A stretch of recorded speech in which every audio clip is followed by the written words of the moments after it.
सभी लोग आज देंगे।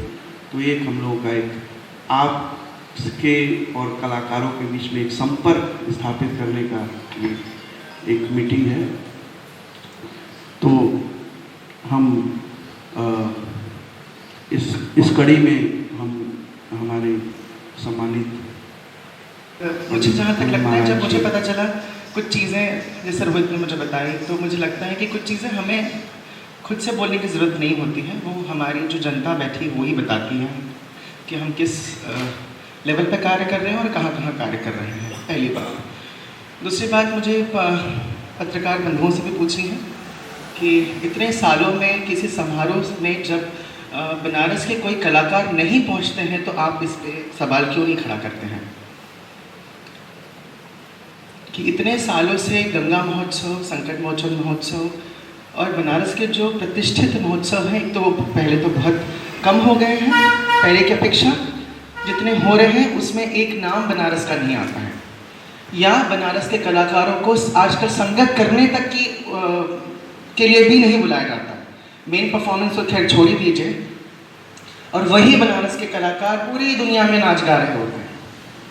तो हम ये कह सकते हैं कि शायद घर की मुर्गी साथ बराबर है ना, ये भी कहा जा सकता है। बट मैंने पहले भी ये बात कही थी कि गंगा महोत्सव में बहुत सारी चीज़ें ऐसी हो गई, क्योंकि हम विकास की बात कर रहे हैं तो नाम लेना बहुत ज़रूरी है, मुझे इससे कोई आपत्ति नहीं है। कई बार हम लोगों ने ट्राई किया कि इसके पहले की एक मीटिंग में हमने कहा था ये बात कि बनारस में पहले बहुत सारे जगहों के कार्ड्स आते थे, वो बंद हो गए। मीटिंग में हमारे बड़े लोग बैठते थे, बंद हो गए।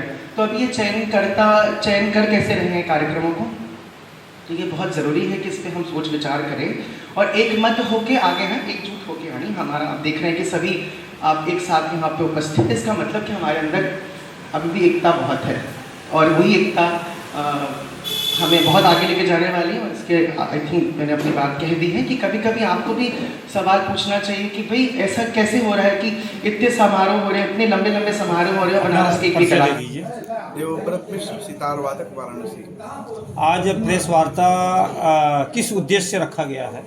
देखिए, संगीत दिवस के पूर्व संध्या पर ये प्रेस कॉन्फ्रेंस रखा गया है कि बनारस में जो संगीतकार हैं, जो वरिष्ठ संगीतकार और युवा संगीतकार जो इस विधा को आगे बढ़ा रहे हैं, उन लोगों का एक प्रेस कॉन्फ्रेंस था। उन लोगों ने प्रेस के थ्रू लोगों तक ये समाचार देना चाहते हैं हम लोग कि बनारस का संगीत कितना विकास कर रहा है और कितना आगे जा रहा है। न केवल वाराणसी में, अपने पूरे विश्व में बनारस के कलाकार आज अपने संगीत को आगे बढ़ा रहे हैं और बनारस घराने को एक अच्छा स्थान, एक संगीत को अच्छा स्थान दे रहे हैं। बनारस एक ऐसा शहर है जहाँ पर यहाँ के संगीत घराने को सबसे ज़्यादा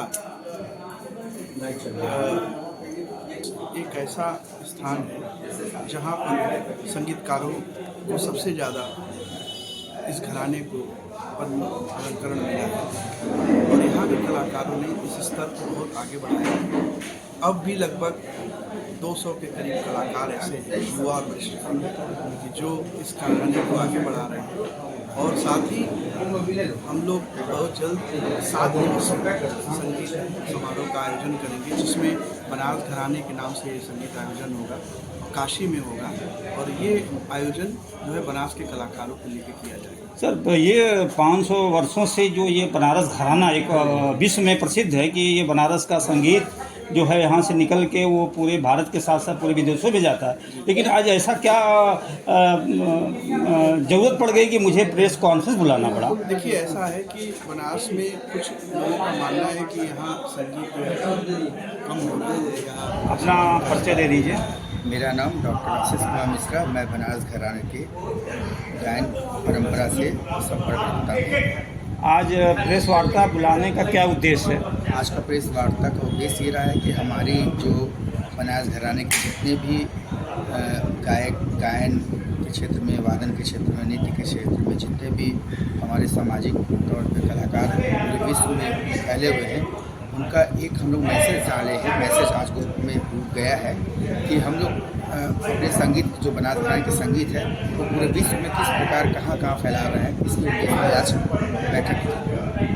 तो ये आप आज ये चूँकि 500 वर्ष बनारस घराना 500 वर्षों से ये संगीत में परंपरा चली आ रही है, तो और इसके फिर ये ऐसा क्यों आया कि आपको प्रेस वार्ता बुलानी पड़ी? कुछ लोगों का ये मानना था कि बनारस अब संगीत के क्षेत्र में पीछे जा रहा है, मगर वो अपने घर में बैठ के ऐसे सोचना ये बड़ा ही मतलब उचित नहीं है। आपको आना चाहिए और देखना चाहिए कि यहाँ के बच्चे लोग 10-10 घंटा रियाज कर रहे हैं। हाँ, एक चीज़ ये है कि हमें बोलना नहीं आता है, हमें करना आता है। तो जिनको बोलना आता है वो बोल रहे हैं और जिनको करना आता है वो कर रहे हैं। पूरे विश्व में हमारे हर जगह हमारे छात्र लोग फैले हुए हैं, हमारे संस्थाएं हैं। हम लोग देखिए निःशुल्क काशी धरोहर के तत्वाधान में 5 दिवसीय संगीत कार्यशाला का आयोजन हमने किया है। हमें शिक्षा को आदान प्रदान करते आ रहे हैं। अब इसे आप लोग नहीं देख पा रहे हैं तो ये आपकी कमी है, हमारी संगीत घराना कुछ लोगों का कहना है क्रांति न्यूज।